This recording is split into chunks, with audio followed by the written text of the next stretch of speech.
हरिओम। राधे राधे दोस्तों 3 मार्च 2026 को चंद्र ग्रहण लग रहा है। अब इसमें हमें क्या करना चाहिए, क्या नहीं करना चाहिए, आइए आज की इस वीडियो में उस संपूर्ण जानकारी हम प्राप्त करते हैं। तो कहते हैं ग्रहण के दौरान दान, जप या सत्कर्म आदि का लाख गुना फल मिलता है और यदि गंगा जल पास में रखा हो तो 1 करोड़ गुना फल प्राप्त होता है, ऐसा वेद व्यास जी ने बताया।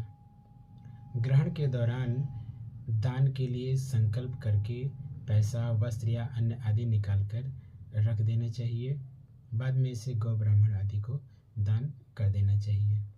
तो गाय, ब्राह्मण और पितृ के लिए अवश्य अन्न निकाल कर रखें। अब ग्रहण के दौरान फूल, पत्ते आदि नहीं तोड़ना चाहिए। तुलसी के पत्र भी यदि भोजन आदि में डालने के लिए तोड़ना है तो सूतक काल के पहले ही तोड़कर रख लें। बाल या वस्त्र न निचोड़ें। सोना या मैथुन आदि नहीं करना चाहिए और नए कार्य भी शुरू नहीं करने चाहिए। भोजन नहीं करना चाहिए, मलमूत्र का त्याग नहीं करना चाहिए, उपटन नहीं लगाना चाहिए, मालिश भी नहीं करनी चाहिए। अब ग्रहण के दौरान भोजन करने से अधोगति को प्राप्त होते हैं। दान का यदि अन्न खाते हैं तो 12 वर्षों का पुण्य नष्ट हो जाता है। ग्रहण के दौरान सोने से रोगी होते हैं। पेशाब करने से दरिद्रता आती है। मल त्याग करने से कृमि का जन्म होता है। मैथुन करने से इस समय सुअर या बकरे की योनि प्राप्त होती है। उपटन या मालिश आदि से इस समय कोढ़ी होते हैं। ठगाई यदि की जाए ग्रहण के समय तो सर्प की योनि प्राप्त होती है। चोरी यदि की जाए तो दरिद्रता को प्राप्त होते हैं और यदि हत्या की जाए तो नरक की योनि प्राप्त होती है।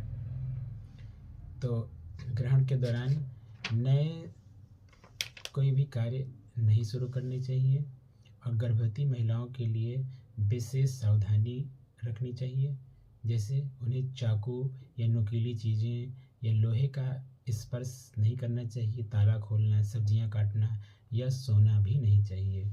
तो क्या करें गर्भवती महिलाएं? सदग्रंथ पढ़ें, जप करें और बालों या पेट में तुलसी का रस या गोबर आदि का लेप लगाएं।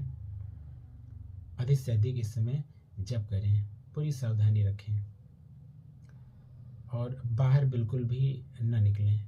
ग्रहण के दौरान बाहर की रोशनी नहीं लगनी चाहिए। दूसरे का अन्न बिल्कुल भी नहीं खाएं, ऐसा स्कंद पुराण में लिखा हुआ है। ग्रहण के दौरान तेल, जल या कुसा आदि लेकर गीता का 7वां अध्याय पढ़कर पितृगायत्री आदि मंत्र पढ़ के पितरों का तर्पण अवश्य कर लेना चाहिए। ऐसा करने से पितृ 1000 वर्षों के लिए कहते हैं तृप्त हो जाते हैं। सूतक के पहले खाने या पीने की चीज़ों में काला तिल या तुलसी का पत्ता डाल देना चाहिए। अब ग्रहण के प्रारंभ और अंत में वस्त्र सहित स्नान भी कर लेना चाहिए। जिन चीज़ों का स्पर्श ग्रहण के दौरान किया हो उन्हें धो लेना चाहिए अथवा गंगा जल उन पे डाल देना चाहिए। ग्रहण के दौरान मंत्र जप, होम, तर्पण, दान अवश्य करें, इसके सिवा कुछ न करें। और यदि गुरु मंत्र आदि का जप नहीं करते हैं तो मंत्र को मलिनता प्राप्त होती है। तो घर के बाहर इस समय बिल्कुल भी ना निकलें। वस्त्र आदि यदि सूखने के लिए डाला है तो उसे सूतक काल के पहले ही उतार लें। अब चूंकि चंद्र ग्रहण है इसलिए चंद्रमा के मंत्रों का जप भी अवश्य करें और जिन जिन मंत्रों का आप नित्य प्रति जप करते हैं उनका भी जप अवश्य कीजिएगा। थोड़ा थोड़ा सब मंत्रों का जप कर लीजिएगा। अब चंद्रमा का ये ग्रहण लग रहा है इसलिए ओम सोम सोमाय नमः, ओम रोहिणी कांताय नमः, ओम चंद्रमसे नमः, इनमें से कोई भी मंत्र का जप आप कर लीजिएगा और चंद्रमा की स्तुति का मंत्र भी बोल लीजिएगा। ओम दधि शंख तुषाराभम क्षीरोर्धर्णव सन्निभम नमामि शशिनं सोमं शंभोर्मुकुटभूषणम। चंद्र गायत्री मंत्र भी बोल लेना चाहिए। ओम अमृतांगाय विद्महे कलारूपाय धीमहि तन्नो सोमः प्रचोदयात्। अब भारत भर में यह जो ग्रहण लग रहा है इसका समय 3:20 से प्रारंभ हो रहा है ग्रहण, दोपहर में 3:20 से, और मोक्ष इसका 6:48 पे हो रहा है।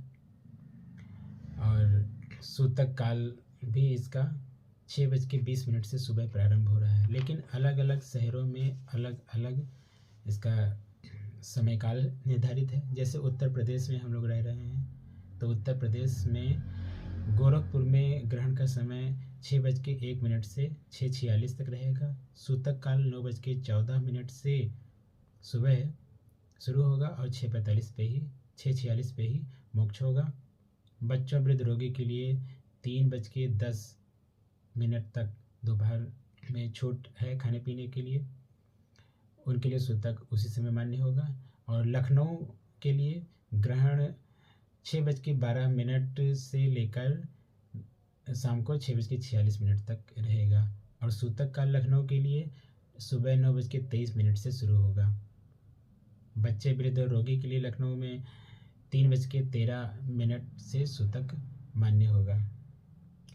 तो जो लखनऊ गोरखपुर में है तो वो इसी समय का ध्यान रखें, और यानी सूतक काल के पहले आप भोजन आदि ग्रहण कर सकते हैं। अलग अलग शहरों में अलग अलग समय काल इसका है, तो पंचांग के अनुसार उसका समय काल जान के उसका पालन अवश्य करें। तो ये थी ग्रहण की कुछ जानकारियाँ, इसका पालन आप भी कीजिए और दूसरों तक ये वीडियो प्रसारित करके उनको भी इसका लाभ अवश्य दीजिए। तो मिलते हैं अगले वीडियो में, तब तक के लिए हरिओम, राधे राधे।